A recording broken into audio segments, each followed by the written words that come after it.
Good afternoon. It's April the 18th, 2020 on a pretty Saturday afternoon. Mom, how are you today? I'm great. I'm looking here. I'm sitting here looking out at this beautiful sunshine. Yes, I love coming over to your home because your backyard is so beautiful, and to have that beautiful view of the golf course is just wonderful. Yes, we try to keep it up so that everyone can admire my yard. My children do, and I need to have it pretty for them to play in. Well, they love playing in it, and so do all of our little puppies. Yes, they do. I love to watch them. They're just so playful and have a lot of fun.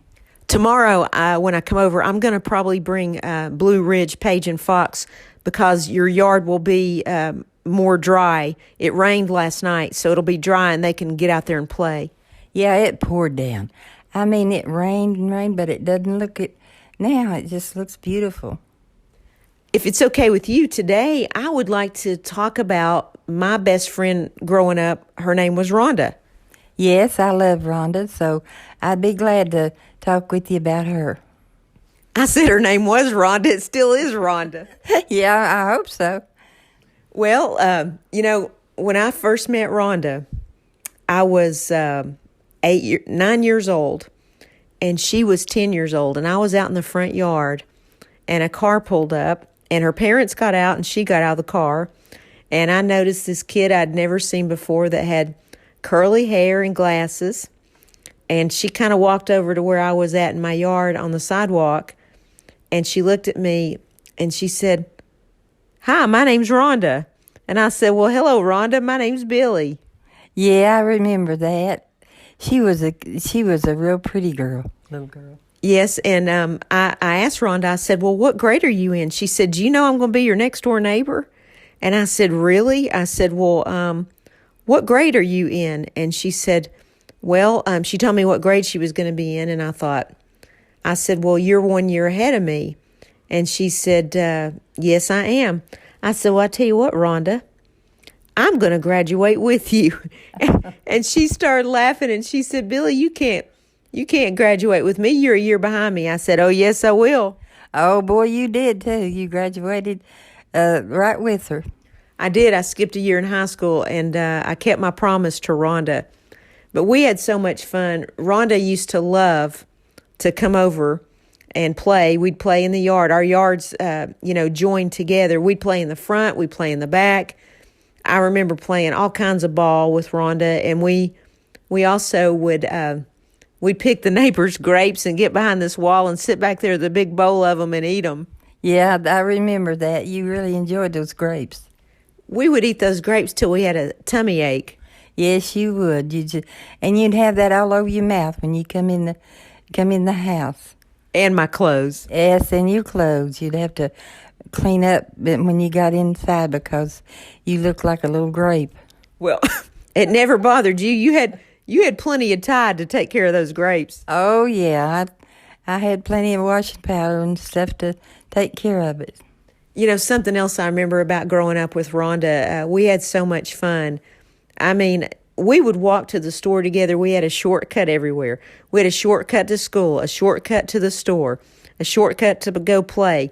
And I remember that Rhonda and I, we did every single thing together. She would come over every Saturday, too, and you and Dad would be making, usually you guys made hot dogs on Saturday, remember? Yes, we did. We'd cook out and make hot dogs and hamburgers, and he loved to cook out. And I never did like the hot dogs, so you always made me chili buns. Yeah, I don't like hot dogs either. I eat chili buns. And then on Sundays, Daddy would make his famous spaghetti. Oh, yeah, he had to have spaghetti on Sunday. Rhonda said, "I love it weekends." She said, "I love eating at your house on weekends." Yes, she did. She never missed any that I know of. You know, one of the coolest things that Rhonda and I used to do, our bedrooms just happened to be right beside of each other. So we didn't even really call each other much. We keep our bedroom windows up and we'd holler at each other, and we'd talk. And I remember you all would come in there, and I'd be hanging halfway out the window talking to Rhonda, and she'd be halfway hanging out her window. And you guys and her parents would always tell us to go to bed. Yes, we'd say, you get in here and go to bed and put that window down. And finally you'd come on in and go to bed. It was just so much fun with her to do those kind of things. People would never do something like that now. They would text or email. She and I would ride bicycles from daylight to dark.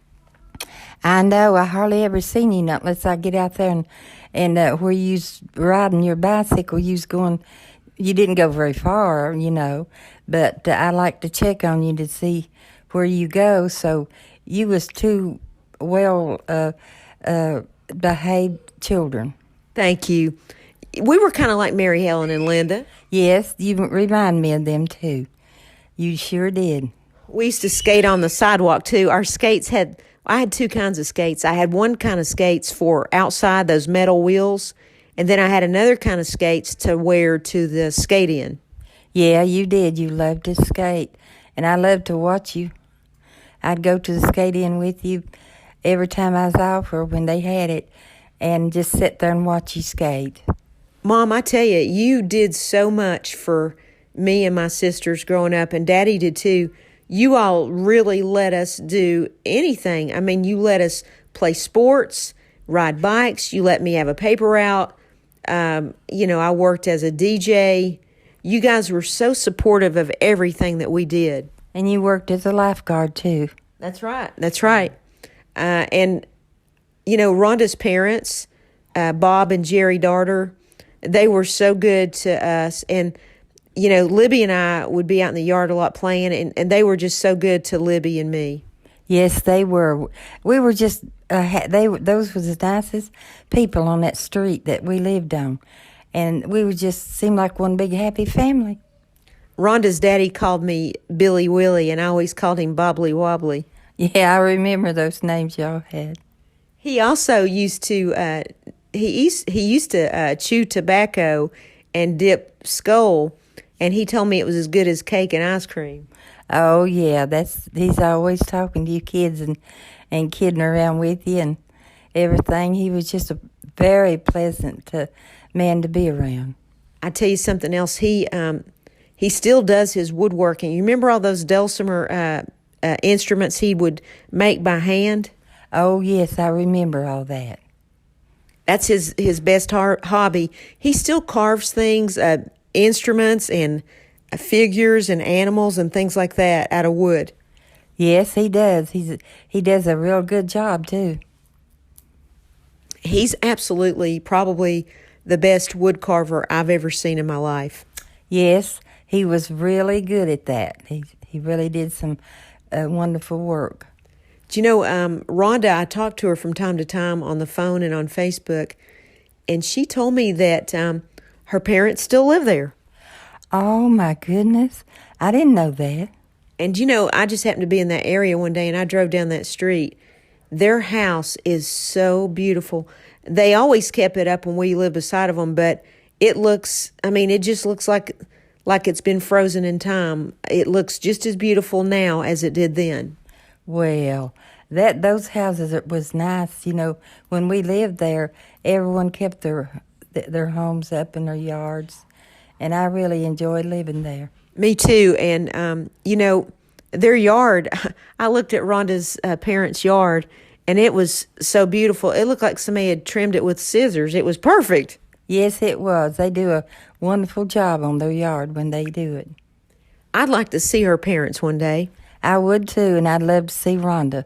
Me too. I'm going to get Rhonda next time she's in Kingsport to come over and see us when all this COVID-19 is over. Every time you think about, doing something fun, the next thing is you have to think about, we're still social distancing.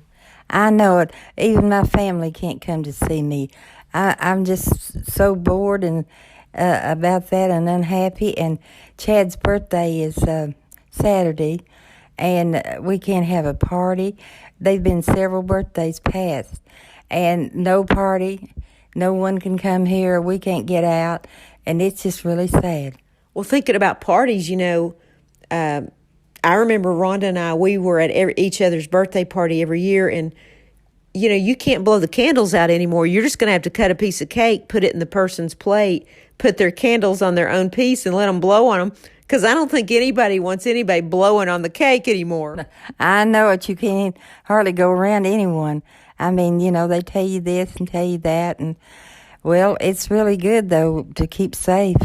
But, can you believe people like Ben and Kendall, they're going to grow up not blowing candles off their cake anymore. It's going to be off of their piece of cake, which is still okay. But nothing like what I knew growing up, blowing your candles out on your cake. Oh, I know it. I've been looking at the pictures on my iPad and my phone and all those birthdays and things that we had, and the children had those big cakes and blowed their candles out, and the parties. It just made me so sad to think that we can't have anything anymore. I love the fact that you have an iPad, an iPhone. You're a little texter. You'd rather text than talk on the phone. Yes, I do. I love to text. I don't talk on the phone very much, not unless someone calls me. The kids say I do more texting than they ever seen. And except when we're at work and you're talking to the patients. Oh, yeah, I don't do that. I don't text at the office. Well, you text, but you talk to your patients. Oh, yeah, I talk to my patients. You and I have so much fun. I can't wait till we both get back in there and see our patients. I can't either. I'm so tired of being in the house and can't get out and go anywhere. And when you're out of something, you can't find it. And it's just a bad situation. Well, hopefully it's going to get better soon. I really hope so. And, getting back with Rhonda, I was just thinking about how we had this hiding place behind the store where we go to the store and get candy. And we'd buy a bunch of candy, and we hid it under this rock. Oh, my goodness, I didn't know that. I'd never do that today. No, I wouldn't either. There's a lot of things that you children did back then that you wouldn't do now. I know. It just seemed like times were a lot more sweeter and more fun and just natural. There wasn't all this craziness going on. Well, it sure is a crazy place to live now. I mean, you just don't know what to do. I even liked the music better back then. Yeah, I love that, and I love to go to concerts and bands and stuff like that. And now we don't have nothing hardly to go to, no entertainment or anything. Well, that's true.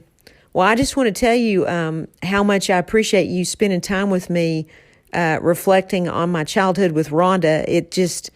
Rhonda was, she's just somebody that will always be another fossil print in my childhood, like Mary Helen.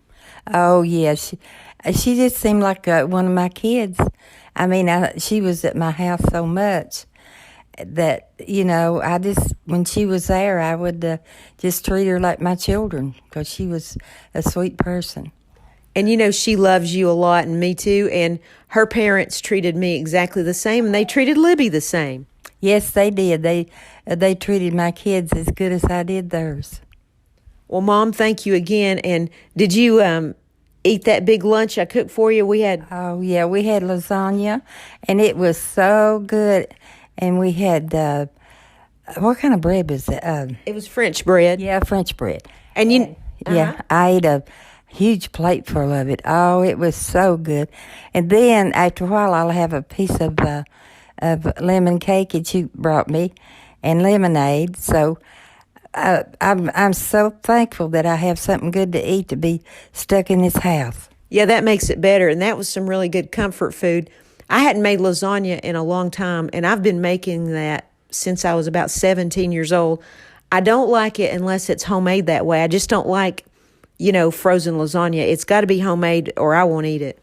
That's right. I do not eat nothing, no lasagna except yours. I really don't even like lasagna at restaurants. I like it homemade. I do too. That's exactly the way I like it. And I can't wait till I get some more potato soup.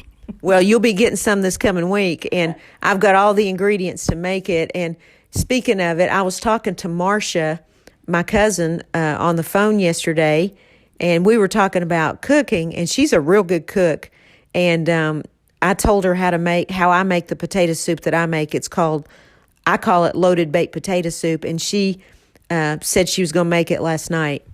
Well, I'm glad you told her how to make it, because those kids of hers they'll really enjoy that soup. She's got sweet kids, and they're not picky eaters, and they love about everything Marcia cooks for them. Boy, they do. Marcia's a sweet, sweet girl, and I love her so much. Yes, she is, and I want to tell you something funny. When Jessie came over at lunchtime to pick up the lasagna to bring to you, I made 2 large pans, and Ben looked at me, her son, and he said, "Hey, Bill, where's my lemonade?" Oh, he's just 2 years old, and he's so sweet. And every meal, just about, he'll say, "I need my lemonade." I know, and so I let him watch me make it, and I was rolling the lemon on the table to get it juicy before I cut it in half, and then I was squeezing it, and I was really just kidding with him. I was making it very dramatic. When I'd squeeze the lemon, I'd throw it over my shoulder into the sink, and he thought that was fascinating. Yeah, and when he sees me drinking a bottle of it, he'll say, "That's mine, that's mine." He thinks it's all his. Yeah, he's a cutie. He is. But that just tickled me. He said, "Hey, Bill, where's my lemonade?" Yeah, that's what he does. He asked every day for that lemonade. I said, "Well, let's make some right now. You want to help me?" So we did. Oh, he's such a sweet boy. Well, I hope you have a great evening, and I'm going to let you quit talking because I know that you've got some other things that you want to get to, but I want to tell you how much I appreciate this time with you and helping me reflect on Rhonda today, and I love you, Mom. I love you, Billy, and thanks for spending time with me, and I will see you or talk to you later, and bye for now. Bye for now.